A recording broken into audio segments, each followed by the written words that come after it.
Bang Zazilur mengatakan ini seperti sudah diseret ke arah politik. Ya memang benar, karena posisinya kan sudah menjadi pejabat politik ya. Utusan Jadi khusus ya, presiden. utusan khusus presiden yang segala tindak tanduknya pasti akan mengkomunikasikan pesan-pesan politik. Jadi ada 3 hal nih yang bisa dilihat apakah itu mengandung muatan politik atau tidak. Yang pertama tentang substansi informasi yang dihadirkan. Yang kedua setting di mana informasi disebarkan, dan yang ketiga karena fungsi yang dijalankan. Nah substansinya mungkin ketika Gus Miftah ngomong mungkin keceplosan karena kebiasaan selama ini. Bukti kebiasaan gimana? Kita bisa melihat dari video-video lama yang kemudian dimunculkan. Nah menurut saya substansi itu harusnya ketika beliau berubah positioningnya bukan hanya sekedar penceramah, itu narasinya harus berubah juga. Jadi canda ria tawa itu kan, dan iya guyonannya, verbal dan non verbalnya, bahasa termasuk bahasa tubuhnya itu harus berubah. Nah, yang kedua, setting di mana informasi disebarkan. Settingnya itu kan adalah dalam rangka kegiatan keagamaan kalau tidak salah.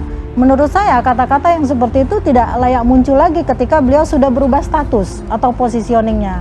Pendakwah yang juga utusan khusus Presiden Miftah Maulana Habibur Rahman alias Miftah tengah menjadi sorotan publik usai menghina dan mengolok-olok penjual es teh manis Sun Haji. Perbuatan Miftah itu bahkan sampai membuat Presiden Prabowo turun tangan dengan memberi teguran. Peristiwa olok-olok terjadi saat acara sholawatan di lapangan di Kabupaten Magelang. Ucapan Miftah pun sontak beredar viral dalam video tersebut. Kayaknya Bang Zazilur justru bisa menempatkan posisi itu. Dan kalau bicara soal keunikan, memang kita ingin melihat nih penceramah-penceramah yang bisa menampilkan simbol-simbol yang tidak monoton pada simbol keagamaan, tapi kemudian bisa merangkul Gen Z dan sebagainya. Tapi tetap bahasanya, jadi komunikasi verbalnya itu harus menunjukkan. Dan yang ketiga karena fungsi yang dijalankan. Jadi fungsinya bukan hanya penceramah tadi, dia adalah utusan presiden bidang apa tadi, keberagaman gitu ya. Akhirnya bukan bidang keberagaman, bidang apa tuh? Lupa jadinya. Nah itu justru memecah belah umat jadinya. Akibatnya sudah terlihat kan, ada yang pro dan yang kontra. Saya kira kalau Bang Zazilur, saya kebetulan udah belasan tahun bareng beliau nih di TV. Saya tahu bagaimana narasi beliau. Video yang beredar itu merekam momen Miftah mengumpat ke penjual es teh. Dalam potongan video viral itu, terlihat awalnya Miftah bertanya dan melontarkan kata umpatan. Pernyataan Miftah itu pun lantas menuai sorotan dan kritikan. Bahkan pernyataan tersebut sampai ke telinga Presiden Prabowo Subianto. Teguran Prabowo kepada Miftah disampaikan oleh Kepala Kantor Komunikasi Kepresidenan Hasan Nasbi. Ia menegaskan Presiden Prabowo Subianto sangat menjunjung adab kepada siapapun. Prabowo pernah berpidato yang menyatakan sangat menghormati para pedagang kaki lima, petani, nelayan, serta semua orang yang bekerja keras keluar dari rumah mereka. Dia adalah seorang penceramah Islam yang memang dalam, ya saya akan gunakan kata-kata saya, yang tidak tahu diri sebetulnya. Dan Anda menilai bahwa sejauh ini MUI diam saja? Kalau MUI-nya, tapi saya mau bilang dulu tentang Gus Miftah. Ya. Mestinya Gus Miftah tuh sangat sadar, dia itu adalah utusan khusus presiden. Itu kurang mulia apa tuh posisi? Menurut saya ya. Dan dia dengan begitu saja mengabaikan posisi tersebut dengan risiko ini akan menyakiti hati presidennya. Dan ternyata memang Presiden Prabowo akhirnya harus menyatakan bahwa ya nggak pantas kamu mengatakan itu kan. Hasan juga membeberkan kerja kabinet yang saat ini tengah berupaya meringankan beban masyarakat. Hasan mengatakan Prabowo sudah memberikan teguran kepada Miftah lewat Siskap Teddy Indrawijaya. Prabowo meminta Miftah meminta maaf langsung kepada Sun Haji. Hasan mengingatkan hal ini bisa menjadi pelajaran bagi semua unsur pemerintahan. Ia meminta semua pihak berhati-hati dalam berucap dan bersikap kepada masyarakat. Tapi dia ketika itu kan harus sadar, ketika dia datang ke acara tersebut, dia adalah seorang utusan khusus presiden. And all of a sudden dia membetak si pedagang es tersebut dengan cara semacam itu.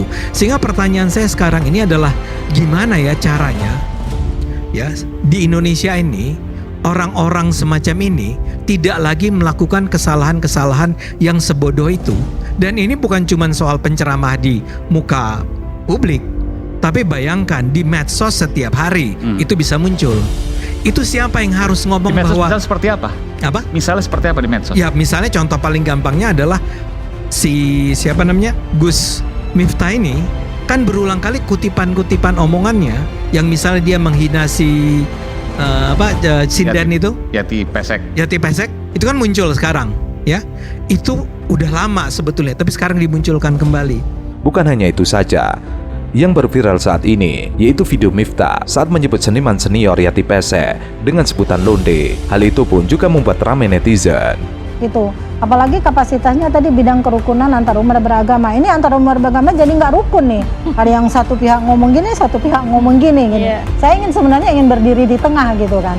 Makanya tadi saya menawarkan, coba dibaca aja fungsi itu dalam 3 hal tadi. Substansinya bagaimana, settingnya di mana, fungsinya di mana. Nah, karena itu saling melekat satu sama lain.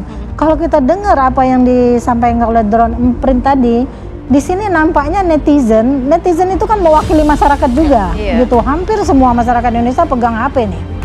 Mewakili juga bahwa ketika Gus Miftah mundur, maka percakapannya menurun. Artinya mereka merasa puas dengan tuntutan mereka bahwa Gus Miftah bisa mundur, legowo.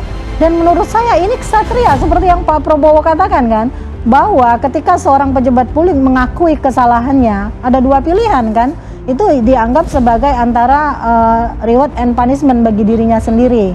Kalau dia mundur, dia bisa menjadi role model bagi pejabat publik yang lain untuk lebih berhati-hati nih konsekuensinya kalau kita melakukan kesalahan dalam hal berkomunikasi terutama, maka kita harus mundur.